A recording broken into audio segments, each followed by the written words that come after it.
Hello, everybody. Welcome back to another edition of Sportsbook Confidential. My name is John Sullivan, and I'm coming to you live from the FingerLakes1.com studios in Seneca Falls, New York. And this little show here is to help you learn and grow as a sports bettor. And it's Black Friday in 2020, which means everything is not like it was.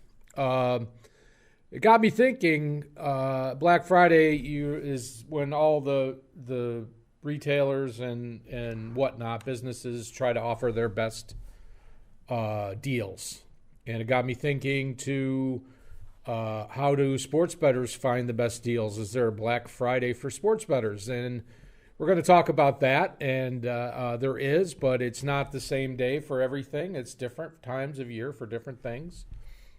So we'll delve into that. And we've got week 12 in the NFL. There were a couple games yesterday. And we don't know about this Pittsburgh-Baltimore game. They're talking about Sunday or Tuesday or who knows. So we've got some question marks about that. But I did a projection anyway. So we'll look at all those numbers. But before we do that, let's do what we always do and update my bankroll. And we did not have a winning week last week. We went 1-2. Starting bankroll, $484. The Saints... -4. They announced Taysom Hill as the starter, and it went from 4 to 3.5. I really thought more money was going to come in on the Saints. It did not, so I got a -1 for not beating the closing line. However, the game was not much of a sweat at all. The Saints really kind of cruised to victory, plus $15 to the bankroll. Then we had the Dolphins -3.5 at the Broncos. I said that I thought this was a trap game. I had nothing to back it up, but it certainly turned out to be that way. It was close. It was a 7-point game, 7-point Broncos win. Tua got benched, and Fitzpatrick came in the fourth quarter and did a pretty good job until he threw an interception very late. -$16 to the bankroll, but +1 because we beat the closing line. And then the Chiefs under 57, and I watched that game on Sunday night, and I said last week if the Raiders, if the Raiders would not score 27 points, then the under was the play. And they had 24, and they were driving with under 2 minutes to go. And all Kansas City had to do was stop them, and they could have run out the clock, and the under would have come in, but the Raiders ended up scoring 31 points, and that blew the under for us. So also beat the closing line of 56.5, so another +1 for us. It's interesting the games that beat the closing line didn't win this week. It happens. It's very frustrating. But if you do the math, that's a -$17 to the bankroll. New bankroll is $467. Dividing by 30, as we always do, the bet size is going to remain 16 for the week going forward. And our count goes up 1 to 7. I believe our high for the season, for the NFL season, is +8 on the count. So we're getting up there. We are beating the closing line more often than not if that remains a positive number. So that's a good sign. It means we're finding value. And we're going to keep trying to do that.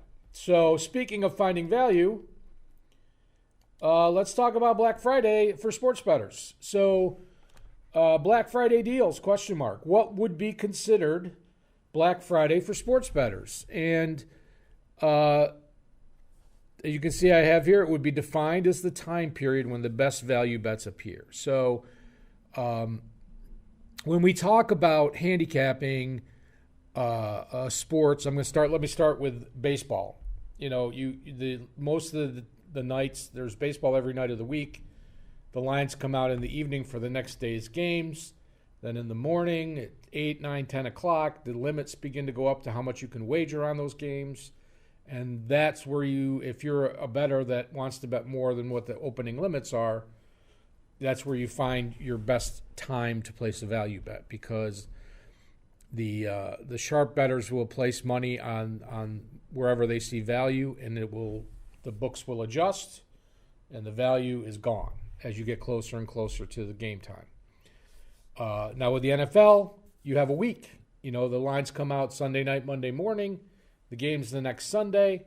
You've got 5-6 days to digest the news, to watch how the lines move. There are what they call fakes. People put a small position on one side, and then they really want to put a large position on the other side, and it's to fake out the bookmakers to hopefully get them to adjust the wrong way. That's very intricate market analysis that most beginning sports bettors won't ever have to deal with. But the point being, here on the show, I've said many times, I think that Friday is the best time to place your Sunday wagers. But you've got a few days to think about it, and you've got plenty of time in your window for that week. But what time of year or what days of the year are some surprisingly where you're going to get super value on wagers that are available?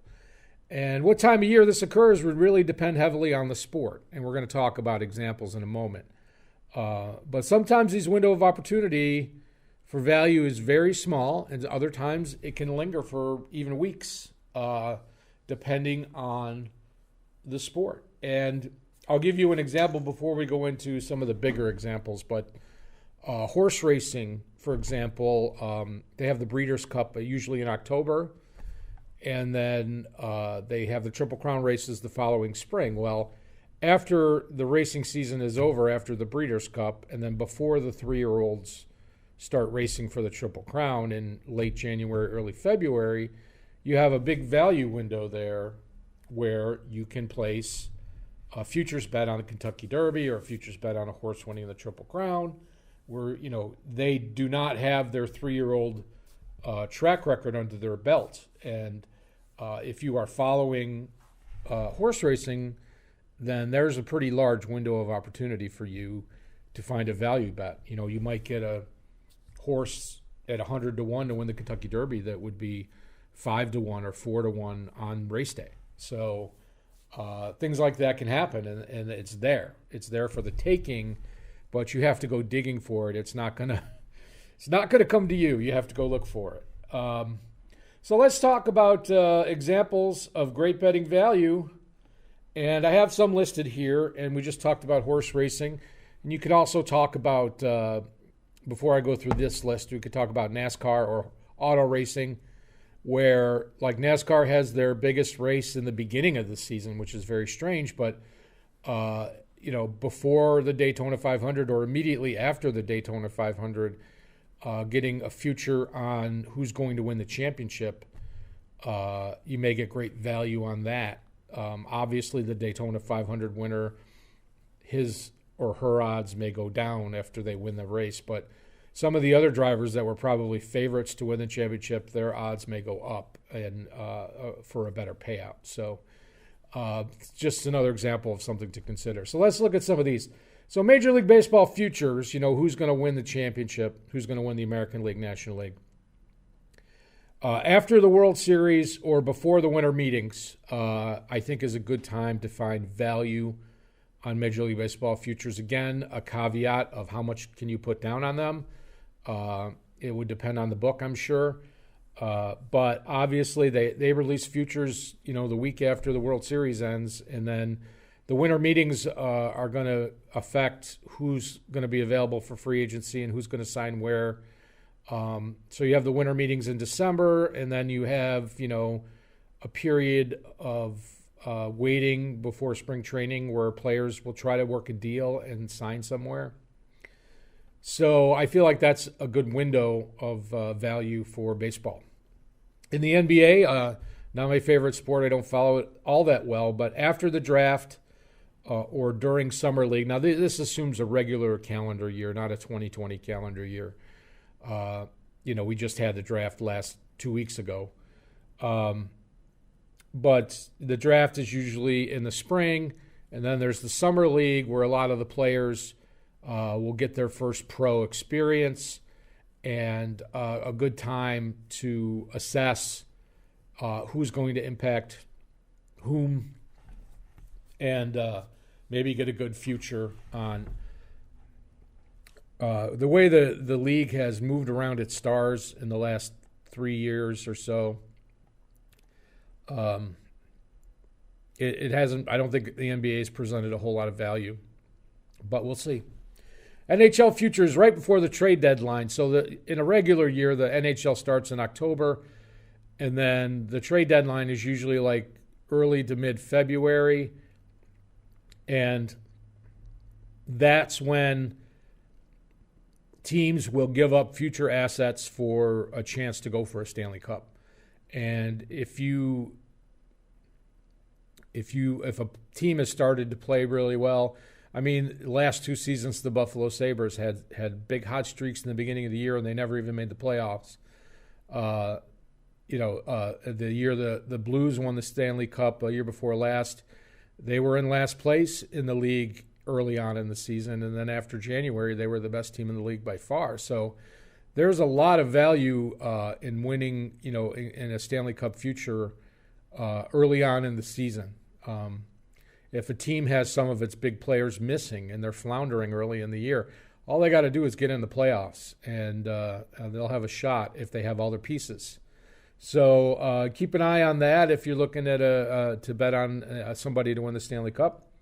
NFL futures, again, after the draft in April, but before the regular season.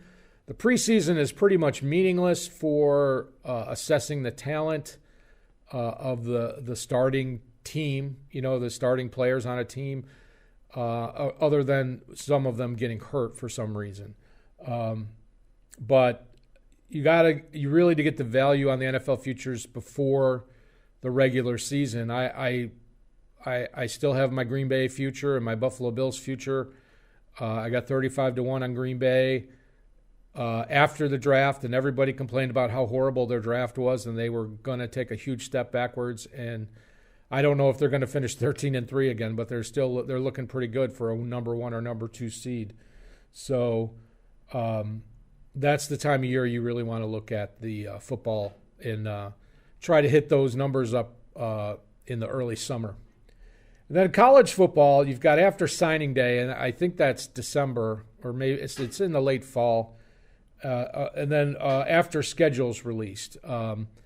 Teams have spring practices in a normal year. But when you know all their filler games, besides their conference schedule and how it all lays out, that's a huge deal in a team winning a championship, because they got to make that playoff. They got to make that 4-team playoff, and they've got to, you really got to know who they have and what order they have them. And there's a lot of politics involved in the football rankings. So that's something that I would probably take longer shots on. And then NCAA basketball, I would say right before conference play. And this year the ACC is going to start their conference play around December 22nd. That's when if you want to look at teams that have legit shot to win the tournament. The odds get a little bit longer every year because that tournament seems to get bigger. I wouldn't be surprised if I think it's up to 72 now, or they're going to go to 72. I don't know, but there's going to be some favorites like the top ACC teams and some Pac-12 teams and Big Ten teams, etc. And there's going to be some sleepers. So that would probably be the best time of year to get your best number on that team that you want. These are just examples. There's lots of other sports. I skipped NFL props. Super Bowl props is probably the best example of Black Friday for sports bettors, and that's usually 1 to 2 days after the AFC and NFC conference championships. They have the Super Bowl props are released at the Westgate and other places online, and you'll hear Rufus Peabody talk about that. He goes to the casino and he bets on all the props for the Super Bowl, and he claims that there's a lot of extreme value there. They don't let him rebet, I guess, anymore, but there's a lot of people that bet props and are successful at it, but have difficulty getting down large amounts. But the Super Bowl is kind of an exception, and apparently it's easy for people to get a couple grand down on prop bets for the Super Bowl. And that's probably the closest to having like an actual one-day Black Friday sale of all the examples I've listed today. So something to think about. Think about when you might want to, because you're not in the middle of the summer. You're not usually thinking about the NFL.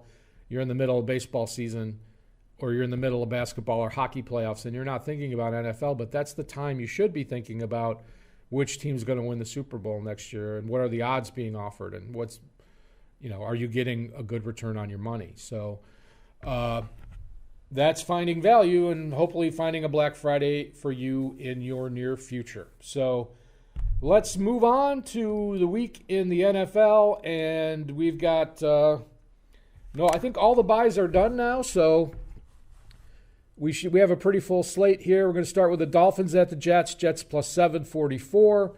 I have my parentheses are my projections for the game based on a spreadsheet model I created.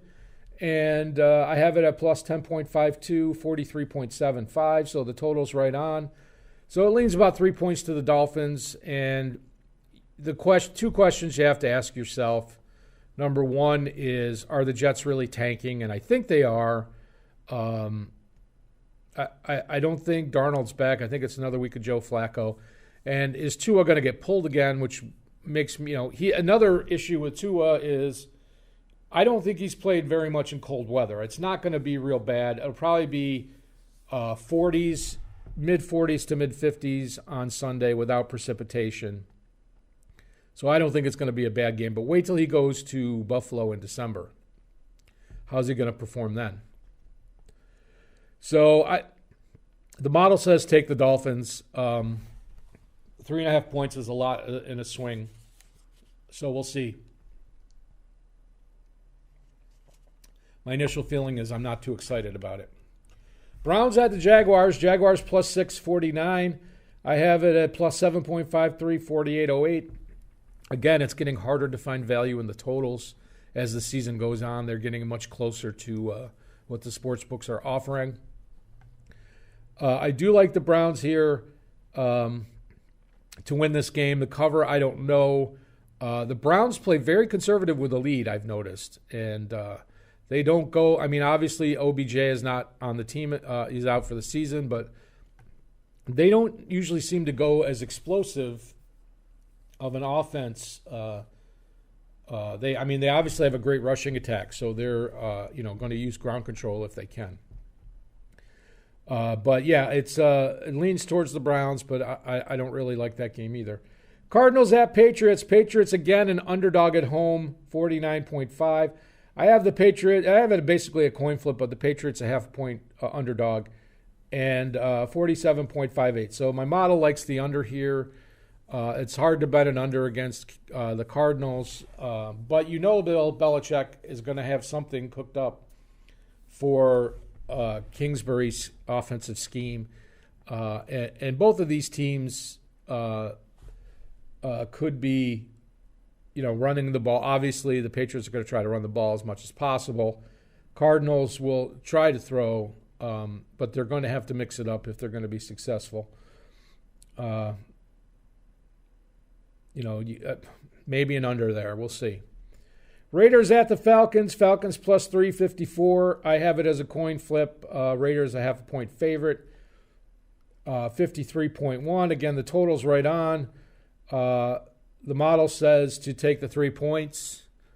It's one of those hold your nose and bet on a bad team situations. There might be another situation like that. That might be a more favorable hold your nose situation, so we'll see. But the Falcons have just not been able to play consistent football. And, last week they started out strong, moving the ball against the Saints, and then they were not able to make adjustments, and the Saints were able to get pressure on them. And the Raiders, the way they played against Kansas City last week, it really does look like they're a legit playoff team, and they're going to need this game. So I don't know. Home dogs. I hate. There's so many road favorites this week. I don't like taking road favorites all that much. Chargers at the Bills. Bills minus 553. I have it at minus 6.36, 53.1, so the total's right on. Bills coming off a bye week. You got to like the Bills in this situation. A lot of people are on the Chargers. The Chargers are not that far away from being a really competitive team. But I think more of it lies in the coaching. Obviously, they have some injuries on defense. But the Bills, with all that time to prepare at home, I really like the Bills in that situation. The Giants at the Bengals. Bengals plus 6, 44. I have it at Bengals plus 1.31. So that's like 4.5 point swing towards the Bengals. 42.92. So the model likes the under. You've got Brian Allen taking over at starting quarterback. He got promoted from the practice squad over Ryan Finley. Having a week to prepare for the Giants as opposed to having to come in the middle of the game on the road is good for the Bengals here. I'm not sure if Joe Mixon is. I think he's out. I think he's on IR. So it's going to be Giovanni Bernard, who missed a practice this week. The Giants have been playing well, but the model says to take the Bengals. This is probably the biggest swing on the board for my spreadsheet. That's definitely a hold your nose and take the home team on that one. So we'll see if that makes the list. Titans at the Colts should be a good game. Colts minus 3, 51.5. I have it at minus 4.57, 52.27. Two very good coaches. Two teams that should make the playoffs. Titans really need this one, or they may be on the outside looking in. So model says take the Colts, but these two teams are pretty close. I don't know. I'd have to see where the line ends up. If I was getting 4, I'd probably take the Titans. I'm not on the same page with the model on that one, just because I'm not a Phillip Rivers fan. All right, let's finish it up here. Panthers at the Vikings, minus 3.5, 51.5, minus 2.66, 49.02. So my model likes the under here. And actually, I kind of agree with this play. The under with, we have Dalvin Cook and Christian McCaffrey on both sides. A lot of running. The passing game for Minnesota has been awful. And you've got Teddy Bridgewater probably out again. So under looks like a good play there. So that's something to consider. See where that goes. Saints at Broncos. Broncos plus 6, 43.5. I have it at 9.02, 46.19. So my model really likes the over here. And I have to say that I was very impressed with Taysom Hill. And he was a little out of sync in the first half. They did not run any of his package plays where he's like run pass options.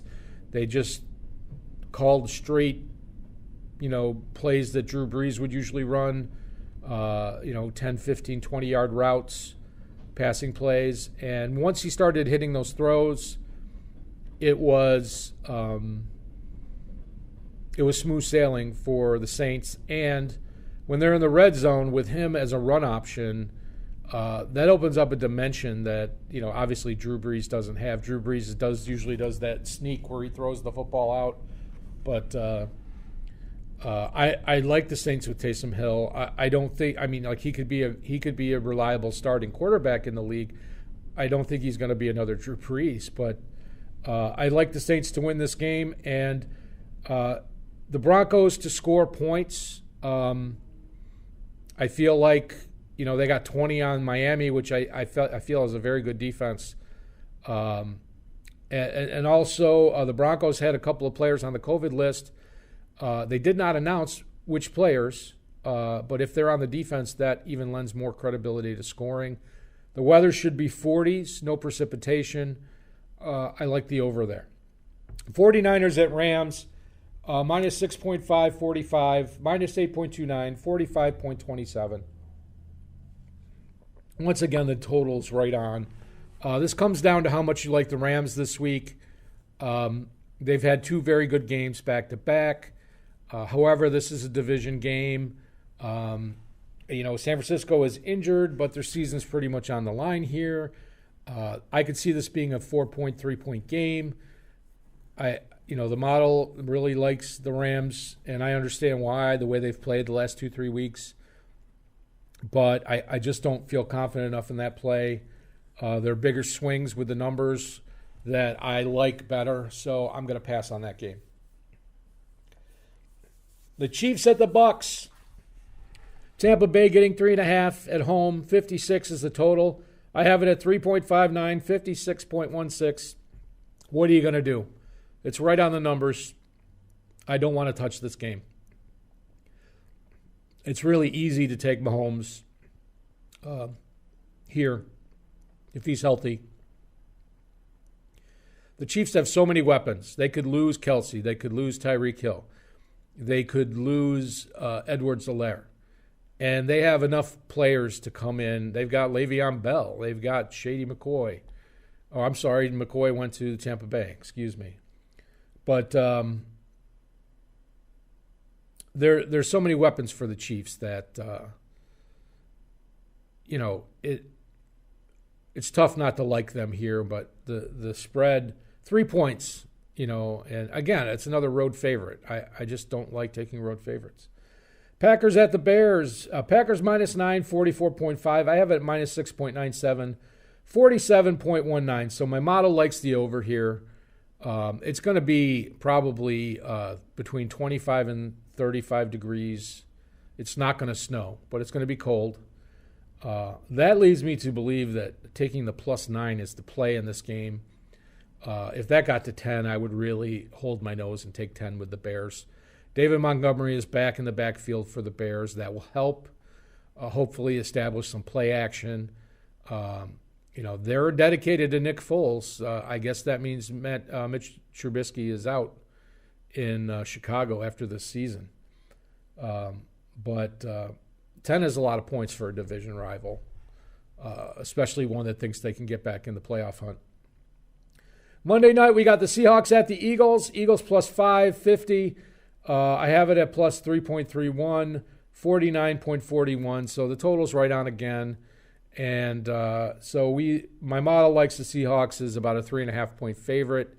The Seahawks play a lot of one-possession games. It's just how they roll. I don't know why.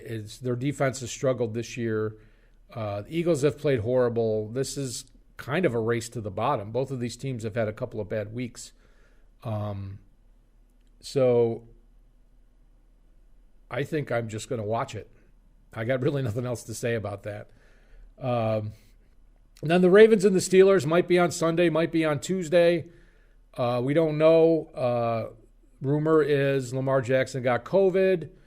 There needs to be, obviously, the league wants their superstars on the field, and they want it to be a primetime game. I have the Steelers, assuming Lamar Jackson plays, -5.65. 43.41 is the total. And, of course, if Lamar Jackson doesn't play, RG3 is going to be the starting quarterback. They've got to get back to running the ball and maybe obviously defenses are going to try to make Lamar Jackson throw the football. But I would go back to that simple offense that they ran when he was an option quarterback, when he first started for the Ravens, and then throw in some wrinkles for the passing game. And that's what I mean. I don't know. There's some chemistry turmoil in Baltimore, but it hasn't been. That coach has, always gotten the most out of his players, John Harbaugh. So I expect he'll figure it out sooner or later. The Steelers are due for a loss. I think they've got the Browns again. So we'll see what happens, but I doubt they go 16-0. And this game, depending on who's in and who's out, could be a tough one for them. So remember, the last time they played it was a 4-point game. So that's it for this week in football, and let's go take a look at my picks. I'm taking the Bills. I found them at -4.5, -111 this morning. You could probably still get that if you looked around. That, of course, it includes offshore. I just feel like the Bills coming off a bye week. There's a lot of money coming in on the Chargers, but I down the street where I'm filming this, I think the Bills are -5 right now. I could see the Bills going back to -6 or -6.5 before Sunday. That's my prediction. I could be wrong. But at -111, Bills -4.5, that's a very juicy number. Saints and Broncos over 43.5, -110. I feel like there might be a couple of defensive players for Denver out with COVID, and that would be good news for the Saints scoring points. And hopefully Drew Lock can put a few points on the board for the Broncos. And then I'm going to hold my nose and take the Bengals +6.5, -113 at home versus the Giants. I feel like they've had a whole week to prepare, and everybody's overreacting to, obviously, Brian Allen is not Joe Burrow, but this is a guy that they've had on the practice squad, and he's essentially been their number 3 all season. And I feel like they'll be competitive in this game. So that one is probably my least favorite of those 3 picks, but I'm going to trust my numbers and take the value when I see it. So that's going to do it for today's show. Hopefully we'll have another winning week. We'll be back next Friday with another episode. Thank you for all your views and engagements last week. That was amazing. I couldn't believe that many people watched my program. And thanks for tuning in today. I hope you all have a great holiday weekend and enjoy this fall and winter weather, and stay safe and stay healthy, and come back again for another show. So let me play the outro music for you, and let's get some winners, folks. Take care, everybody.